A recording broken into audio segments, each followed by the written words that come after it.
इसके विषय में ये भी बताना है कि इनके मॉडस ऑपरेंडी में ये भी शामिल है कि ये ट्रक को बिल्कुल अनएस्कॉर्टेड ऐसे नहीं जाने देते। इस ट्रक के साथ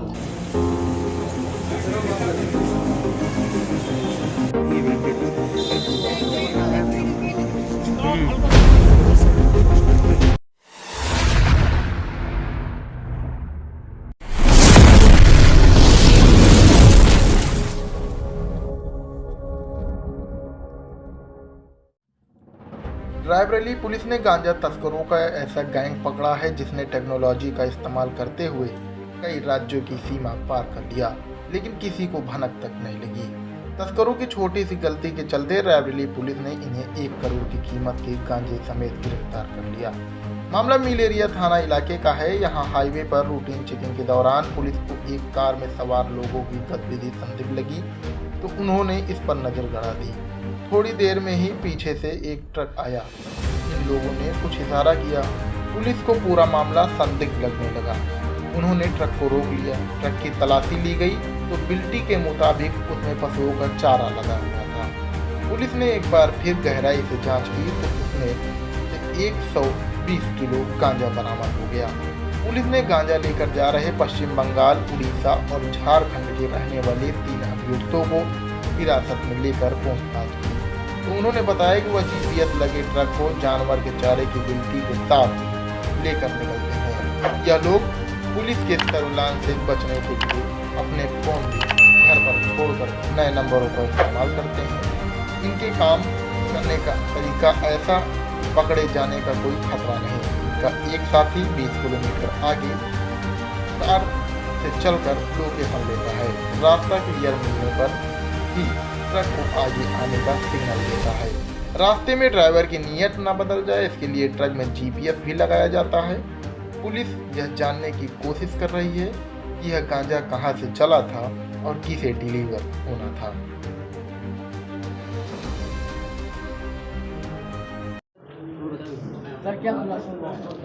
देखिए, आज थाना मिल एरिया और जो हमारी SOG टीम है इसके संयुक्त प्रयास से आज एक ट्रक बरामद किया गया है जिसमें 102 किलो गांजा, जिसकी इंटरनेशनल मार्केट में कीमत तकरीबन 1 करोड़ 20 हज़ार रुपये के आसपास है, और 3 शातिर अभियुक्त जो अन्य राज्यों के हैं और एक अंतर्राज्यीय गैंग के सदस्य हैं, इनको गिरफ्तार करने में सफलता प्राप्त की है। जो तीनों अपराधी पकड़े गए हैं उनमें से एक व्यक्ति उड़ीसा का है जिसका नाम है टेढ़ा पुष्प पाटी, एक व्यक्ति झारखंड का है जिसका नाम है रिंकू सिंह, और एक व्यक्ति है पश्चिम बंगाल का जिसका नाम है कुलविंदर सिंह। इन तीनों के पोजीशन से ये गाड़ी और ये गांजा बरामद हुआ है। इनकी मोडस ऑपरेंडी भी मैं आपको बताना चाहूँगा। इन्होंने जो ट्रक की बिल्टी बनवाई थी, विशाखापट्टनम से ट्रक चला था और वो लखनऊ में कहीं उस सामान को डिलीवर होना था।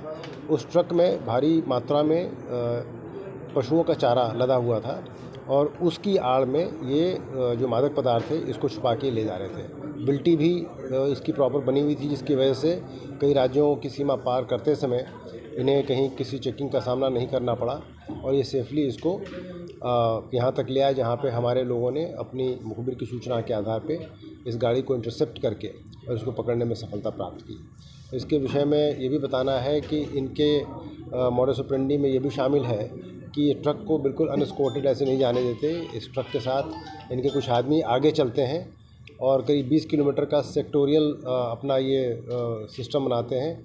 हर 20 किलोमीटर के सेक्टर में ये पहले जाके रेकी करते हैं और उसके बाद फिर पीछे से ट्रक को बुलवाते हैं। रेकी का पर्पस ये होता है कि वो देख सकें कि वहाँ पे पुलिस बल पहले से मौजूद तो नहीं है या किसी तरह की किसी प्रवर्तन की किसी चेकिंग की कार्रवाई तो नहीं चल रही है। जब इनको रास्ता साफ मिलता है तो पीछे ट्रक को ये सिग्नल करते हैं और ट्रक के GPS का सिस्टम भी इनके पास होता है जो इस गैंग के मेंबर्स हैं, ताकि ट्रक का ड्राइवर अपने मर्जी से ट्रक को लेकर कहीं जा ना पाए। इन सब के फ़ोन भी जब वो चलते हैं अपने अपने फ़ोन ये कहीं रख देते हैं और इस पर्पस के लिए, इस ऑपरेशन के पर्पस के लिए जो फ़ोन इनको मिलते हैं उसी का इस्तेमाल ये लोग करते हैं। इसकी जो बैकवर्ड और फॉरवर्ड जो भी इसके लिंकेजेस हैं, कहाँ से ये ट्रक चला था, माल किसका था और किसको डिलीवर होना था, इस पर भी पुलिस अपनी छानबीन कर रही है और इसमें जो भागे हुए अभियुक्त हैं उनकी गिरफ्तारी के प्रयास भी किए जा रहे हैं। कोई आपराधिक इतिहास भी है लोगों के पकड़े? आपराधिक इतिहास का पता लगाया जा रहा है, चूँकि ये तीनों दूसरे स्टेट के व्यक्ति हैं तो इसमें थोड़ा समय लग रहा है, लेकिन हम इनका आपराधिक इतिहास भी पता करके और इसके विषय में भी अग्रिम कार्रवाई करेंगे।